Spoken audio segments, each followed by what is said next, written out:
If you've ever felt that sudden bone-deep chill, a sharp instinct gripping your chest, warning you that something's terribly wrong, listen to it. Don't ignore it like I once did.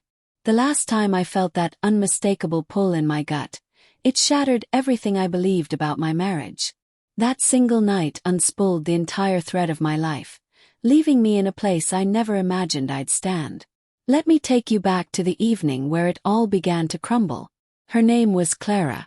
And what started it all was a simple, desperate plea, one that still echoes in my mind like a bitter aftertaste. "Could you please just stay in tonight?" I asked her softly, my voice weighted with unease I couldn't explain. Clara didn't even look up from the mirror where she was fixing her lipstick.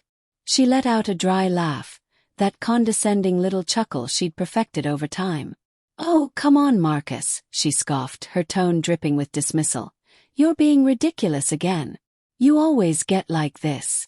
She grabbed her purse, her keys already in hand, and breezed past me. Outside, the impatient honk of her friend's car pierced the night air. The scent of her perfume lingered, floral and sharp, taunting. She was gone before I could say another word.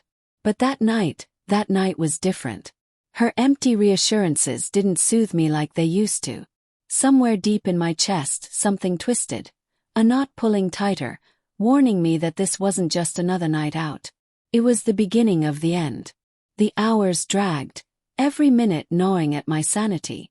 I tried everything, mindlessly scrolling through my phone, flipping through TV channels I wasn't watching, even pacing the house like a trapped animal. Midnight came and went. Nothing. 1 a.m. 2 a.m. I sent her a text. "Are you all right?" No reply. My chest tightened as my thoughts spiraled. I thought back over the last few months. How often she'd stayed out late, the cryptic text messages she'd shielded from view, the sudden bursts of laughter at private jokes I was no longer included in. There were nights she came home reeking of a cologne I didn't recognize, her hair tousled and her eyes distant. Every time I confronted her, she'd dodge it. "You're paranoid. I just need space. You're suffocating me." But all I'd ever wanted was to hold on to the woman I could feel slipping through my fingers. By 3 a.m. something in me broke. It wasn't rage. It was clarity. Cold, calm clarity. I stood up, walked to the bedroom closet, pulled out her clothes, her dresses, her heels, those scarves she loved. Piece by piece, I folded everything neatly and placed them by the front door. Jewelry too. Every little piece of her. I wasn't acting out of spite. It was methodical, steady, purposeful. Finally, after months of ignoring my instincts, I was listening to them. Around 4 a.m. I heard the door creak open. She stumbled inside, giggling to herself, her shoes dangling from her fingers. Her makeup was smudged, her hair tangled from wherever she'd been. She froze when she saw her belongings stacked by the door. Her drunken smile dissolved instantly. "Marcus, what is this?" she asked, her voice trembling, still slurred from whatever she'd been drinking. I looked her dead in the eyes and said with unnerving calm, "You're not staying here tonight. Or ever again." She gaped at me, stunned into silence. When she finally found her words, they were frantic. Sloppy apologies, desperate bargaining, promises I'd heard too many times before. But I was past that point. I didn't shout. I didn't accuse.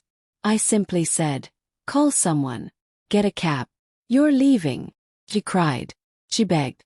She tried to claw her way back in, but I wouldn't budge. That morning, just after the sun began to rise, I changed every lock on the house. I didn't sleep. But as the sky turned from night to dawn, I felt something unexpected. Relief. Later that same day I filed for divorce. When asked what I wanted in the settlement, I told the lawyer plainly. Give her what's fair. A house, car, half my savings. I don't care. Because none of it mattered anymore. I didn't want the house we'd built on lies. I didn't want the car she'd used for her midnight disappearances. I didn't want anything but my freedom. At first, the silence of the empty house was crushing.